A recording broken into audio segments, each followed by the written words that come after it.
এখন রাজনৈতিক নেতারা কীরকম সৌজন্যতা বোধটা হারিয়ে ফেলেছেন। রাজনৈতিক মতানৈক্য বা মতান্তর থাকতেই পারে, তাহলে বিরুদ্ধ পক্ষের রাজনীতিবিদের বাপ-মা তুলে কথা বলাটা কি ঠিক?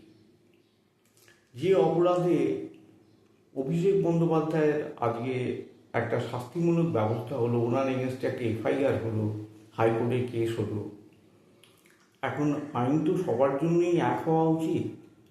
তাহলে সিপিএমের শতরূপ ঘোষের কেন হবে না? উনিও তো নরেন্দ্র মোদীর বাপ তুলে কথা বললেন, তাই না? তাহলে তো ওনার এগেনস্টেও এফআইআর হওয়া উচিত এবং ওনারও তো শাস্তিমূলক ব্যবস্থা ওনার বিরুদ্ধেও তো নেওয়া উচিত, যেরকম অভিষেক বন্দ্যোপাধ্যায়ের ক্ষেত্রে নেওয়া হচ্ছে। কারণ আইন তো সবার ক্ষেত্রেই এক, তাই না? এটা আপনারাই ভাবুন।